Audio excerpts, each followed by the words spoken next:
이렇게 얘기 나누는 식으로 진행하면 아주 좋을 것 같아요. 지금 오늘은 마치 이렇게 앰프를 사용하는데 저기 조금 더 잘 들리시나요? 조금 더 키워야 될 것 같아요. 볼륨을요. 이제 요거를 저쪽 화면으로 좀 돌려주세요. 네, 조금 더 이쪽으로 당겨도 좋을 것 같아요.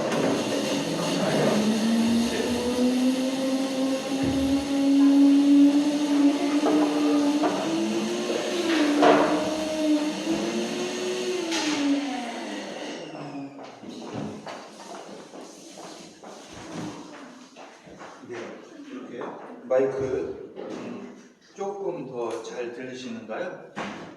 조금 이게 조금만 더 크게 하는 게 좋아요. 네. 그렇다면 요거를 크게 하기보다는 가능한 가까이 이렇게 당기면 어떨까 싶은데 볼륨보다 네. 가까이 이게 이제 소리가 네, 이렇게 자 이렇게 설치하면 조금 더 괜찮으신가요? 아, 다행입니다. 자, 지난 시간에는 이제 첫 시간이었기 때문에 굉장히 큰 그림을 그려봤어요. 굉장히 큰 그림, 12번의 강의가 이제 어떤 그 내용이든 큰 그림을 그려봐가지고 이제 그때 생각나는 큰 주제가 뭐였어요? 우리 봉경 선생님이 잘 요약을 해줘가지고 너무 멋지다는 생각을 했거든요.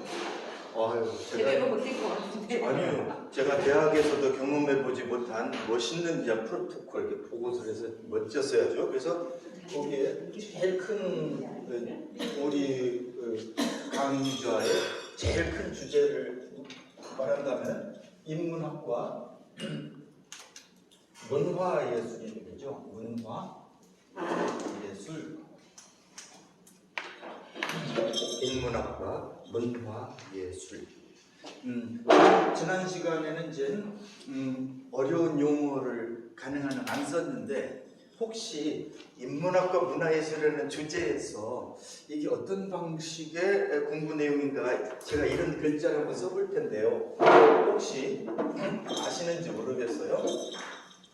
통섭이다. 그런 말씀 들어보셨나요? 통섭. 예, 조금 어려운 용어기는 합니다만은 조금 쉬운 용어로 이걸 바꾼다면은 이런 말이 되겠어요. 융합.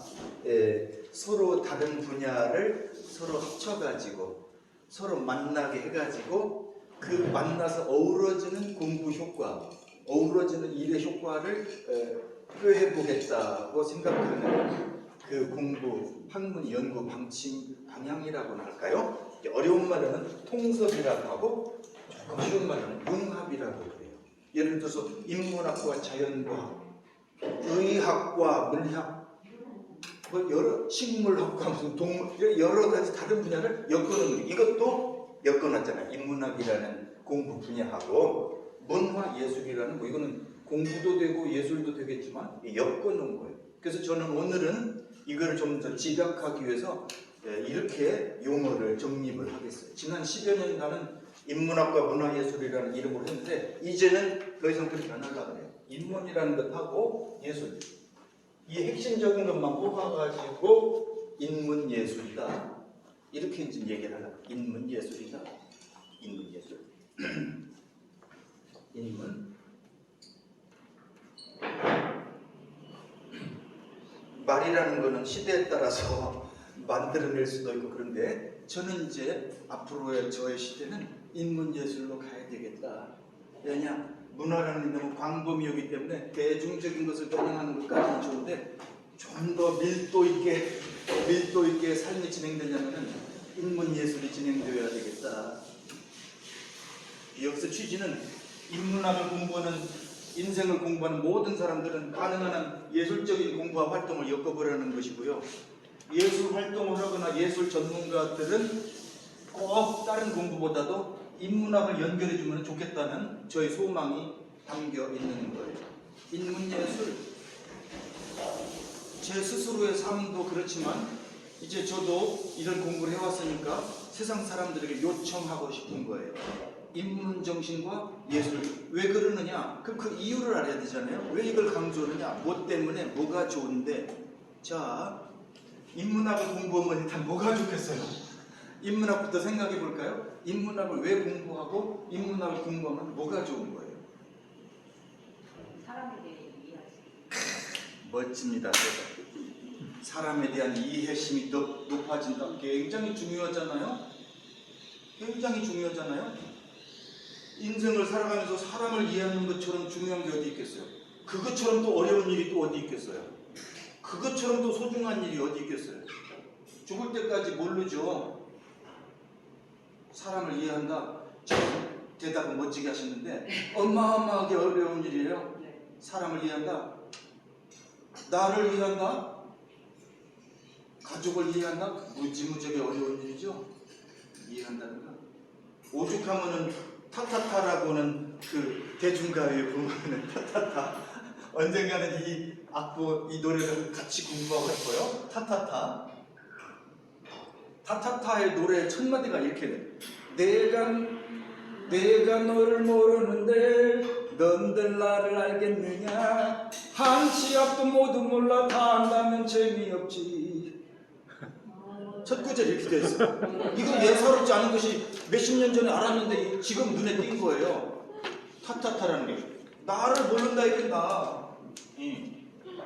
사람을 이해한다. 사람을 이해한다. 나를 이해한다. 이야, 이게 영원한 숙제죠. 어떻게 우리가 우리를 알고 인생을 마치겠어요? 수수께끼고 신비스러운 존재 다 알 턱이 없죠. 알 턱이 없어요. 그래서 그러나 알 턱이 없고 수수께끼고 신비까지만 우리는 본성상 이걸 알고 싶은 거예요. 나는 누구냐? 왜 태어났어? 어디에 왔어? 나라는 존재는 뭐이냐? 누가 나를 이 지상에 인간으로 생명으로 보내줬는가? 철학적인, 종교적인, 신학적인 많은 얘기들을 이것을 궁금해하기 때문에 하는 거예요. 저도 평생 궁금했어요. 나는 누구야? 어떤 게 나의 진짜야? 뭐 이런 등등. 그래서 이 궁금증을 끝이 안 나도 그 길을 가는 것이 인생이라고 볼 수 있잖아요. 인문학은 끝이 없지만 간다 이거예요. 인문학. 알기 위해서 간다 이거예요. 알아가면서 가는 거예요. 아는 만큼 가고 거기서 멎으면 그냥 떠나는 것이죠. 아는 만큼 인생은 살고 아는 만큼 보이잖아요. 그래서 인문학을 공부해서 인생의 폭을 깊이 이해를 시켜보자. 사람을 이해하고 나를 이해해보고 아내와 남편을 이해해보고 무지무지하게 어려운 남자가 여자를 이해해보고 무지무지하게 어려운 테마들이에요. 알기가 어렵기 때문에 자 그러나 너무 깊이 알면은 다쳐요. 대충 해야지 그 골머리 사봤자 알 택도 없고 대충 공부하면 살 만큼만 알면 됐지. 무슨 대단한 철학자라고 끝을 알 수가 없는 거예요. 어떤 철학자나 신학자도 몰라요. 제가 대학에 오래 근무했기 때문에 신학과 교수들하고도 친하잖아요. 그럼 언젠가 물어보려고 그랬어요. 당신은 인간이 영혼이 있다고 당신이 믿고 나도 믿고 그러는데 인간의 영혼이 언제 생기는 거야? 생물학적으로 영성적으로 인간의 영혼이 언제 생기냐 이 말이야. 난자와 정자가 딱 수태가 됐을 때야? 아니면 아기가 좀 커서 태어났을 때 언제야? 수수께끼지. 누가 알겠어? 신학자니 뭐. 신학자 아랍인도 모르지. 모르기 때문에 이 공부하는 매력이 있다. 어떤 사람이 인간의 위대한 힘 중에 질문하는 능력을 아주 꼽았어요. 질문하는 능력 멋지다고 생각해. 궁금한 거야. 호기심 있는 거야. 그래 공부하는 것이지. 그 호기심이 우리를 이끌고 가는 거예요. 어디까지 이끌어가지? 사람마다 다르죠. 자, 예술도 이거 참 절묘하죠. 사람만이 예술 활동을 한다 이거예요. 다른 동식물은 예술 활동이라고 말할 수는 없어요. 예술처럼 보일지는 모르지, 날개짓하고. 그러나 의식을 가지고 내가 예술 활동을 한다는 인지하에 활동하는 것은 인간밖에 없다 이거예요. 그중에 잠깐 춤에 대해서 제가 요즘 어제 오늘 글을 쓰다 보니까 춤에 대한 글귀가 이렇게 눈에 뜨이는데 사람만이 춤을 춘다? 한병철이라는 철학자가 그런 얘기예요. 사람만이 춤을 춘다? 그렇지. 춤이라는 예술활동을 인지하고 감지하고 누리는 사람은 이게 사람이 되게. 동물은 그게 본능적으로밖에 움직임이 없다 이것이지.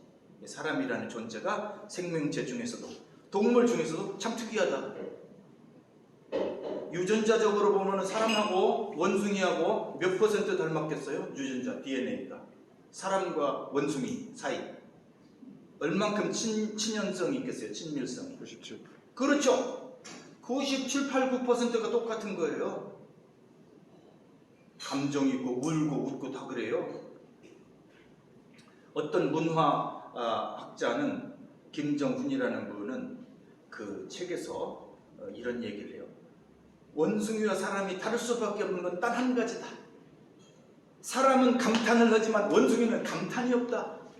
그거 잘 포착했다고 봐요. 원숭이도 다 사람처럼 전명에 이렇게 키워요. 새끼를. 근데 왜 사람처럼 이렇게 인지적인 동물로 이런 감성적인 이런 사람 수준으로 원숭이가 안 넘어왔을까? 그 이유는 그 사람은 단 한마디로 감탄의 차이. 감탄을 한다 이야. 사람은 애기 그럼 아이고 예쁘다 하루도 수십 수백 아이고 예쁘다. 저 같으면 손녀딸인데 아이고 예쁘다. 입이 닳도록 예쁘다고 감탄을 해요. 원숭이들은 뭐 어쩌고 저쩌고 또 감탄을 할 줄 몰라요. 본능적으로 뭐 새끼고 애미다 이런 거 왜 감탄을 못해요. 감탄한다. 우리는 감탄하는 존재다. 감탄하기 위해서 산다. 감탄이라는 것은 조금 쉬운 말로 비슷한 말로 감동이라고 하죠. 감동을 느끼는 존재다. 감동을 하고 감탄. 자, 한마디로 이 대목을 했을 때 굉장히 어려운 철학적인 얘기까지 한 방에 진행이 되어버렸거든요. 자, 여기서 이제 예술을 이제 더 축소를 해볼 거예요. 예술을 어디로 많은 예술이 그림, 조각, 뭐 여러 가지 건축 많은데 우리는 오늘의 주제는 시와 노래로 이제 좀 축소시킬 거예요. 시와 노래. 시와 노래를 조금 더 큰 개념으로 보면은 이제 시는 제일 큰 개념은 뭐에 해당돼요? 시도 있고 소설도 있고 희곡도 있고 이러잖아요. 크게 보면 바로 문학이잖아요. 큰 범주에서 보면 이건 문학이에요. 문학 속에 이게 이제 들어있는 거예요. 시. 노래는 어떻게 돼요? 노래보다 더 큰 개념을 생각해 볼까요? 그럼 이거는 음악이죠. 음악이 이제 큰 음악에는 성악도 있고 기악도 있고 다양한 그 노래 음악 장르가 있기 때문에 크게 보면은 음악이라는 거예요. 짧게 보면은 시와 노래다 이거예요. 자, 그래서 오늘의 주제는 이제 그래서 시와 음악이에요. 시와 음악인데 두 개의 예술이 이제 이것도 합쳐지는 듯한 융합이 된 그런 상태죠. 융합이 된 상태. 자, 그러면 오늘의 세부적인 주제는 시와 노래의 생활화 이런 얘기 있어요. 생활화. 우리의 일상생활에서 시와 노래를 활용하자는 것이죠. 활용하지 않으면 우리 인생과는 상관이 없잖아요. 여기 좋은 시와 노래가 수백, 수천 편이 있어요. 우리가 활용을 안 하면은 이건 나와는 아무 상관도 없는 거예요. 아무리 보물단지 예술, 시와 노래가 있어도 우리가 아무 상관이 없어요. 우리가 활용을 하지 않으면. 그러면 이제 활용을 하는 단계는 몇 가지 중요한 단계가 있죠. 제일 이게 쉽게 대중적으로 접근할 수 있는 시와 노래를 활용할 수 있는 방법은 뭐가 될까요? 어떻게 활용할 수 있어요? 시와 노래를? 물론 낭송? 그렇죠. 이제 낭송도 낭송이지만 그 전 단계로 쉽게 말하면은 어떻게 할 수가 있어요? 감상을 할 수 있죠. 시와 노래 음악을 1차적으로는 감상을 할 수 있는 거예요. 감상. 시와 노래, 문학과 음악을 감상하는 거예요. 1차적으로 예술가가, 작가가, 시인이나 음악가가 노래나 이것이 만들면은 우리 대중들이 그거를 감상하도록 하기 위해서 만들어 놓은 거예요. 물론 시인이나 작곡가가 그걸로 얼른 해서 돈도 벌어야죠. 1차적인 건 돈도 벌어야 되겠는데 그분이 사회적으로 생각하는 관점은 감상을 하도록 하려고. 자, 괜찮아요. 편안하게. 제가 너무 이제 빡빡하게 진행하면은 차가 식거든요. 천천히 이제 한 잔 들어보십시다.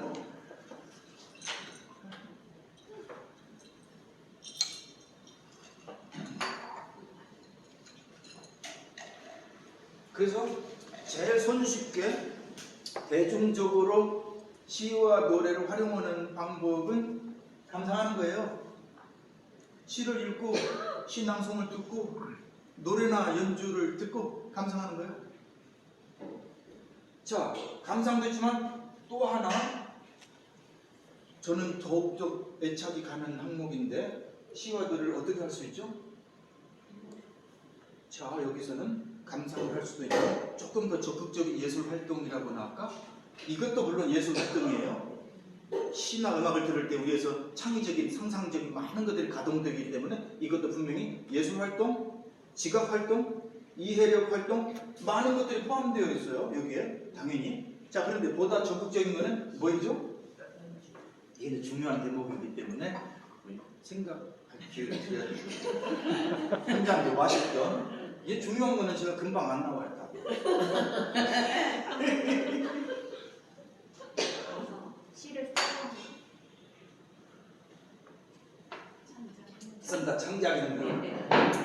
그거는 제가 여기다 세 번째다. 왜냐? 대단히 예사롭지 않은 능력이 요구되기 때문에 창작을 제가 맨 마지막에 3번으로 빼놨어요. 예사롭지가 않아. 시인이나 작곡가가 쉽게 되진 않잖아요. 물론 여기도 시인들 다 계시고 작곡가도 계시지만 쉬운 것이 아니라는 말이에요. 그러나 그 전 단계로 조금 더 적극적인 활동을 하게 된다면 뭐가 됐느냐? 그렇죠. 낭송도 되지만 저는 이걸 이렇게 표현해요. 연주. 그러면 시를 낭송하고 노래를 부르고 악기를 연주하는 거는 연주에 해당된다고 봐요. 연주. 성악가들이 공연할 때 자기들끼리 뭐라고 그래요? 이제 무대 나갈 이제 공연 잡히면 뭐라고 그래? 아, 연주가 잡혔다. 목소리가 악기니까요. 연주에 해당돼요. 그래서 연주라는 것 속에 이제 포함되는 것이 낭송, 연주, 그 다음에 노래 이렇게 세 가지로 세분을 해보는 거예요. 그래서 제가 지난 시간에 말씀드렸던 표어가 연주하라, 낭송하라, 노래하라 이랬잖아요. 그 세 가지 항목이 이런 과정을 거쳐서 나온 거예요. 훨씬 더 적극적인 예술 활동이고 훨씬 더 창의적인 예술 활동이에요. 창의적인. 노래를 감상하고 부를 때만 생각해 보면 알잖아요. 감상할 때는 비교적 창의적이기보다는 그걸 이해하려는 그런 인지 능력이 자꾸 가동되어요. 뇌에서. 그러니까 노래를 할 때는 내가 이 노래를 어떻게 예술적으로 표현하느냐 굉장히 창의적인 생각이 창의력이 발동되는 거예요. 그래서 더욱더 보다 더 적극적인 예술 활동이다. 이거야말로 예술의 최고봉이다. 창작을 한다는 거예요. 저도 되고 싶은 거는 시인이 되고 싶은데 시인이 못 돼요. 재능이 없어. 그 시인이 못 돼. 그러니까 시를 감상하고 공부하는 거는 평생 행고 죽을 때까지 해도 다 못 해요. 너무나 많은 시와 노래들이 저를 기다리고 있기 때문에 인생이 한 두세 배 정도 길면은 다 어느 정도 할까? 너무 짧아서 다 못 해요. 감상, 연주, 창작 이렇게 시와 노래를 활용할 수가 있다. 자, 그러면 여기서 중요한 걸 이제 질문을 드릴 거예요. 중요한 거. 뭐 생활화라는 주제를 했는데 그럼 도대체 시와 노래를 생활화 이런 활동을 할 값어치가 있느냐? 왜 해야 되느냐? 그 질문이에요. 그걸 한번 생각해 보시고 한 말씀씩 해주시면 좋겠어요. 시와 노래가 어떤 의미가 있는가? 이거 알고도 살고 모르고도 사는 것 같은데 이걸 감상하고 공부하고 연주하고 이게 살면 뭐가 달라지는가? 그거를 좀 생각해 보는 거예요. 오늘의 제일 큰 주제이기 때문에 여유를 가지고 차를 마시겠습니다. 편안하게 생각하세요. 네.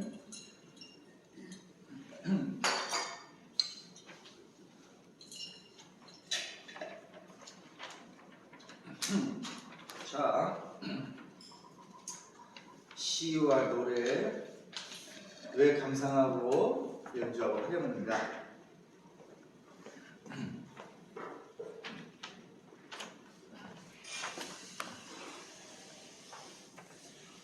자, 편안하게 한 말씀씩 하셔도 좋을 것 같아요. 뭐 대단하게 인문학에서는 정답이 있는 게 아니에요. 해답이 있지. 자기 나름대로 해답이 중요하지 뭐 자연과학처럼 딱 정답이 정해져 있는 건 아니에요. 정서적 안정감. 정서적 안정감, 굉장히 중요한 말씀을 하신 점이에요. 정서적 안정감. 예? 정서에 영향을 준다. 정서는 쉽게 다른 말로, 더 쉬운 말로 말하자면 순수한 우리말로 말하면 마음이잖아요. 정서와 마음의 안정이라고 하셨지만 마음을 긍정적인 방향으로 마음을 쓰도록 길러주거나 유도해준다. 이렇게 생각해보면 되잖아요. 순화된 마음. 그렇죠. 순화. 이거 참 정말 더 멋진 말이네요. 순화시켜준다.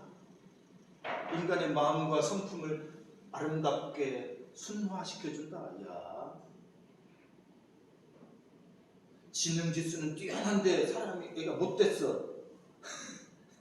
아직 공부할 것이 남아있다는 거 아니야. 살면서 어느 것이 더 중요할지 기능과 역할에 따라 다 조금씩 다르겠지만 우리가 전반적으로 사람을 놓고 볼 때 인생이 어떻게 나아가야 되느냐? 아름다운 마음, 마음의 순화가 되어야 된다. 이거에 시와 노래, 음악처럼 더 멋진 영향을 주는 것은 없을 것이다. 소리로 된 예술이 우리 청각을 통해서 우리 뇌파를 진행해가지고 가장 마음 깊이 영향을 준다는 거예요. 음악이라는 예술이 어마어마하게 사람에게 깊은 영향력을 준다는 거예요. 음악이, 이 소리 예술이. 쉽게 말하면 이건 전부 다른 말로 보면은 이건 이제 소리 예술이라고 칭할 수가 있어요. 소리 예술. 뭐 이제 이것이 이제 시간이 흘러감에 따라서 예술적인 그 의도가 성취가 되는 예술이기 때문에 시, 음악, 연극, 뭐 영화 뭐 이런 걸 가리켜서 예술 종류 중에도 시간 예술이다 이렇게 이제 말하게 돼요. 시간 예술.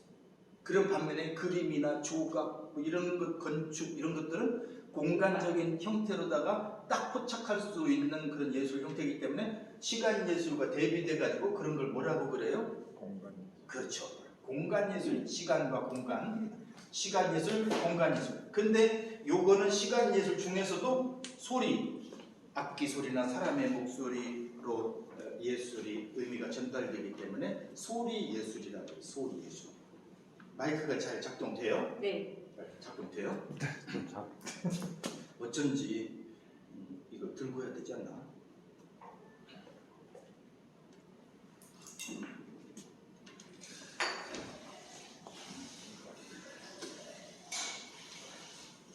제가 편의상 이거를 이렇게 들고 오는 것이 좋을 것 같아요. 아니요? 그래도 안 돼요? 잘 들리는. 잘 들려요? 네. 괜찮아요? 네. 네. 잘 들리죠. 잘 들리죠. 괜찮아요? 네. 이걸로 봐봐. 그렇죠. 훨씬 더 네. 크네요? 아, 더 좋은 마이크가 있는데 이렇게. 아, 배터리 그런가 보다. 어쩐지 감이 이상했어요. 아, 이게 진짜 잘 들려. 잘 됐어요. 아, 이제 제가 한번 소리에서. 자, 그러면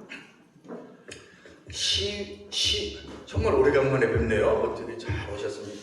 자, 시 한 편, 노래 한 곡. 이것이 우리에게 어느 만큼의 가치가 있겠어요? 한번 생각해 봅시다. 시 한 편, 노래 한 곡.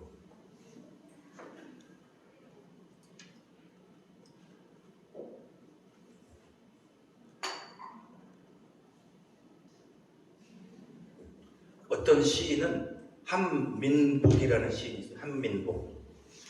긍정적인 밥이라는 그런 시를 쓴 그런 분인데 이분은 시에다가 이렇게 썼어요. 시를 한 편 쓰면은 300원이네.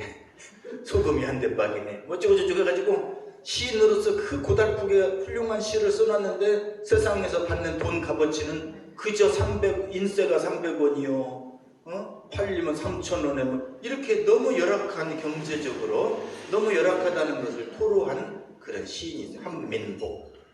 시인의 입장에서는 당연히 그게 절절할 거예요.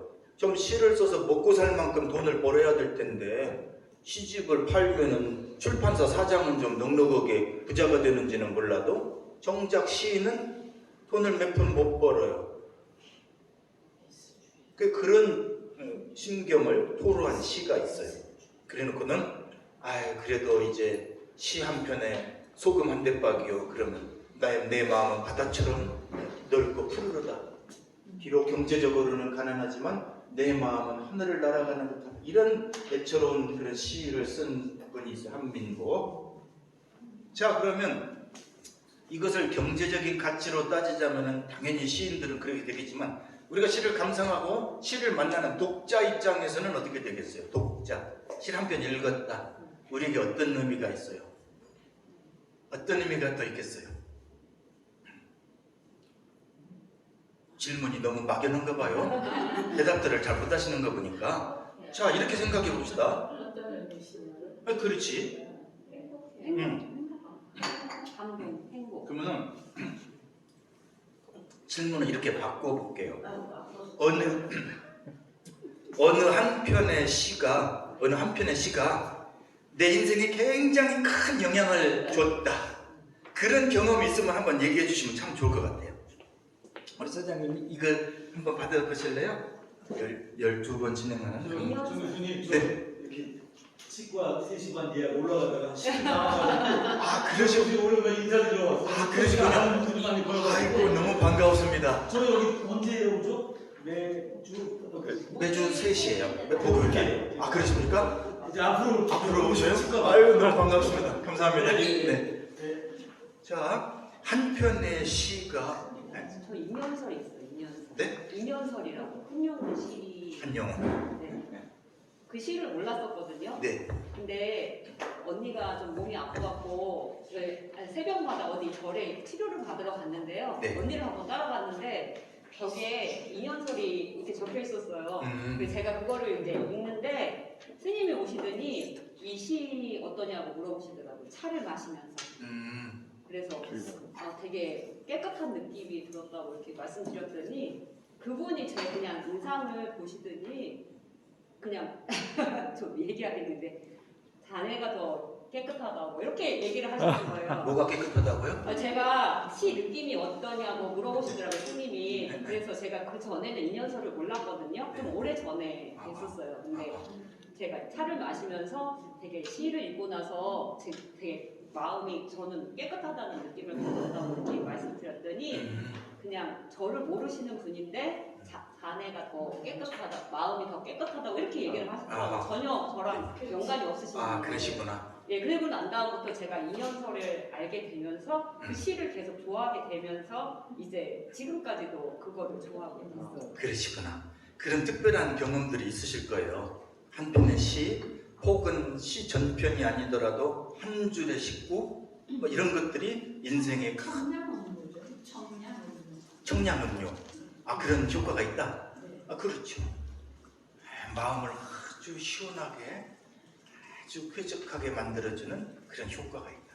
다양한 그런 시의 경험이 있을 거예요. 그런데 저 같은 경우는 몇몇의 시가 참 인생을 살아오면서 구비구비마다 아주 결정적으로 힘을 주고 살아가는 힘을 준 그 잊을 수 없는 식구들이 있거든요. 예를 들어서 러시아의 시인이에요. 러시아의 시인. 근데 그 시 제목이 오 미친 듯 살고 싶어라.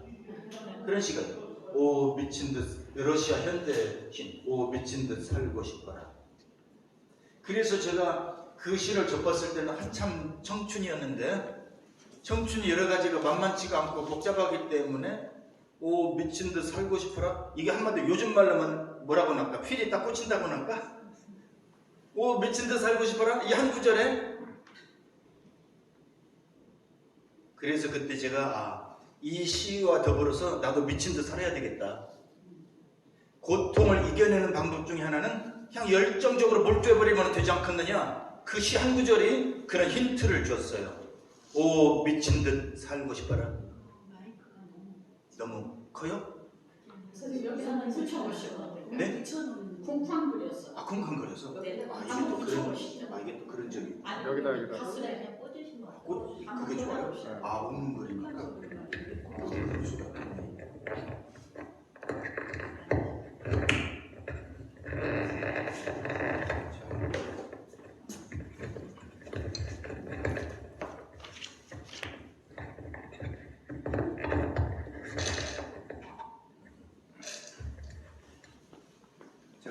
좋은 마이크도 하나 가져오기는 했습니다만 다음번에는 실험을 더 거쳐가지고 더 어느 것이 원만한 건 살펴볼게요. 마치배를. 아마치베를. 네, 하여튼 그 한 구절의 시가 어떤 어려웠던 시기에 삶의 지침을 마련해주는 하나의 이정표와 같은 그런 영향력을 준 적이 있어요. 아마 제가 열정적으로 평생을 살아왔다면 그 출발점은 그 러시아 시인은 그 식구를 만났을 때라고 생각이 들어요. 그 전에는 그런 기질 자체가 없었던 것 같아요. 제가 그런 기질 자체가 없었는데 오 미친 듯 살고 싶어라. 밑도 끝도 없이 어느 러시아 시인이 그런 말 하니까 아 그래 미친 듯 살면 되겠구만. 그러면은 모든 것들이 그 열정의 인생에 의해서 거의 다 해소되지 않겠느냐, 이겨낼 수 있지 않겠느냐 그런 생각을 한 적이 있어요. 또 그런가 하면 어느 시절에는 살아있는 한 희망이 있다. 누가 썼는지도 모르지만 어느 구절이 우연히 눈에 띈 거예요. 살아있는 한 희망이 있다. 아, 죽지 않고 살아있기 때문에 희망이 있구나. 나이가 많고 적고를 떠나서 살아있는 한 희망이 있다는 얘기로구나. 누가 말했는지 참 신통하네. 거기에 감동을 받아가지고 살아있기 때문에 이거는 무조건 힘을 내서 살아야 되겠다. 오랜 세월이 지난 후에 보니까 성경에 나오는 구절이더라고요. 솔로몬이 아들이 죽었잖아요. 막 살려달라고 하나님 기도했어요. 아들이 죽었잖아요. 금방 다 잊은 듯이 죽었으면 하느님 영역이고 살아있을 때야만이 기도나 이게 의미가 있는 거 아니냐? 그분의 그런 면모를 접할 수 있는 계기가 있었는데 아무튼 그 한 구절 살아있는 희망. 근데 결정적인 것이 있어요. 또 14살 때 이제 헤세의 시를 만난 적이 있는데 그게 이제 결정적인 저의 인생의 아주 전환점이었어요. 14살 때. 그 이제 나중에 헤르만 헤세의 시와 노래를 공부할 때 그때 한번 소개가 됐겠는데요. 방랑길이라는 시를 만나고 이제 정신적으로 이제 새로운 그런 세계를 이제 꿈꾸는 그런 삶이 시작됐어요. 자, 이렇게 놓고 보면은 한 편의 시, 한 편의 19절 이것이 독자에 따라서는 한편으로는 인생에 결정적인 영향을 받거나 결정적인 인생의 지침을 마련하거나 살아가는 힘을 받게 되거나 혹은 행복으로 전환하는 계기가 되거나 이런 경제적인 돈 값어치로는 환산할 수 없는 어마어마한 영향력을 줄 수가 있는 것이 한편의 시요, 한편의 노래일 수 있다 이런 얘기죠. 그래서 지난번 2주 전에 우리 카페에서 공연을 한번 했을 때 산바람 강바람이라는 노래를 한번 함께 한 적이 있었는데 6살 때 그 노래를 만나고 감사하는 인생을 시작하는 출발점이 됐었어요. 6살 때 산바람에 감사하는 그런 노래예요. 강바람에 감사해요. 세월이 한참 지내다 보니까